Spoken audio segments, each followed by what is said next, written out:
Seguimos con el foco puesto en lo regional. Este programa se ve en Belice, Panamá, Colombia, Perú, Ecuador, Uruguay, Chile, Argentina, Trinidad, Tobago, Bonaire, Aruba, Curazao, República Dominicana.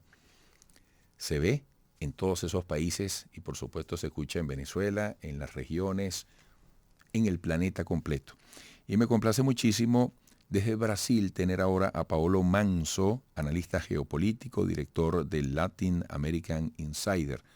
Paolo, gracias por estar siempre dispuesto. Es un gusto contar contigo. Giolitti, es un gusto, Eduardo, querido, estar contigo y con tu audiencia, inclusive porque tu apellido en italiano, Giolitti, es muy famoso.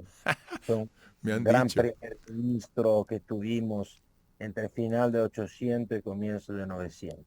Así es. Oye, Paolo, muchísimas gracias. Paolo, ¿qué está pasando alrededor de Venezuela desde los esfuerzos que se pueden estar haciendo, articulando en la comunidad internacional y particularmente qué análisis tiene sobre las gestiones posibles de Gustavo Petro y Luis Ignacio Lula da Silva?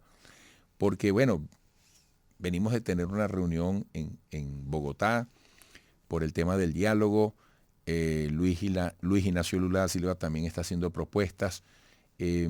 Dicen los analistas que lo bueno de lo que pasó en Bogotá es que se coloca a Venezuela en un nivel de mayor visibilidad internacional. ¿Cómo ves tú ese tema?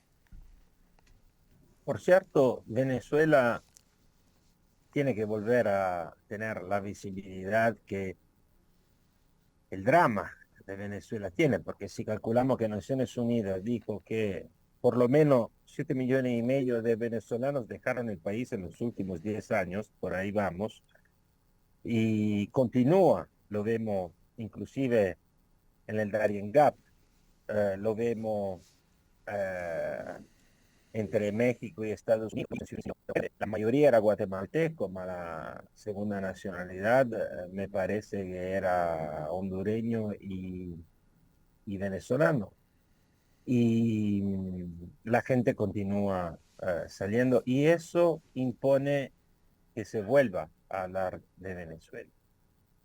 No solo de diálogo, pero también de soluciones concretas. Y en eso, claro, Gustavo Petro, el presidente de Colombia, y Luis Ignacio Lula da Silva, el presidente de Brasil, tienen dos enfoques, yo te diría diferentes, porque diferentes son las características de los dos personajes. Todo el mundo sabe que Gustavo Petro tiene una comenzó a hacer política en el 2019, digamos, política guerrilla. Entonces, Lula no, Lula es sindicalista y siempre desde el comienzo privilegió justamente el diálogo. Y otro enfoque diferente es que Lula tiene quizás una visión más global, no, sin quizás, por supuesto tiene una visión más global porque Brasil es el mayor país de América Latina, el más importante, que puede hablar de par a par con China, con Estados Unidos, con India y con la Unión Europea. Ahora, con todo el respeto por Gustavo Petro y para los colombianos que yo saludo, que yo adoro porque soy un fanático del ciclismo y nunca vi un país en América Latina que ame tanto el ciclismo, pero estamos hablando de otras dimensiones y estamos hablando de otro poderío económico que va junto con el poderío geopolítico. Entonces, volviendo a tu pregunta sobre los analistas que dicen que hay una supuesta rivalidad entre, entre Gustavo Petro y Lula.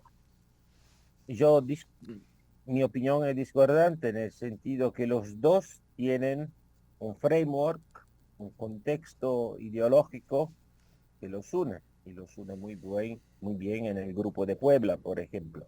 Otro líder, porque son tres a nivel de América Latina, no sé, es que hicimos, no nos olvidamos de AMLO, el mexicano, que pero claro, tiene más interesa a Estados Unidos y a todo el tema conectado con el migratorio, con el fentanilo, etcétera, etcétera. Es más lejos de Venezuela. No, Colombia y Brasil tienen frontera con Venezuela y por eso sugieren y practican dos estrategias, yo te diría diferentes, pero en el mismo patamar ideológico. Entonces, yo no veo esa rivalidad que algunos analistas hablan, así como hablan, por ejemplo, en Bolivia de la rivalidad entre el presidente Arce y Evo Morales, así como hablaron en Venezuela por años y décadas de la rivalidad entre Diosdado Cabello y Nicolás Maduro. Cuando se buscan las divisiones en regímenes autoritarios, sobre todo, muchas veces es incorrecto, porque eso puede ser verdad en las democracias plenas. Por ejemplo, en Brasil hay problemas entre la ala más radical del gobierno Lula y la ala más moderada. Eso es difícil que se vea en países como, por ejemplo, Venezuela, Sí. Bolivia y otros.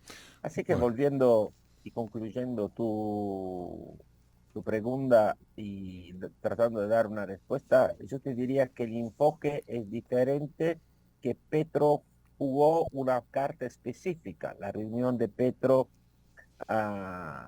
que tuvo lugar en Bogotá y que salió en los medios, sobre todo por bueno, lo que pasó con Guaidó, es una cosa muy específica. Las sí, propuestas de Brasil son más amplias, te diría.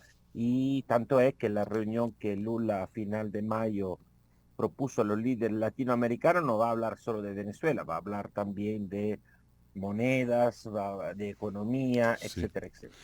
Bueno, Paolo, se agotó el tiempo, agradecido como siempre. Hasta pronto, un gran abrazo. A ustedes. Paolo Manso, analista geopolítico, director de Latin American Insider. Seguiremos al regreso.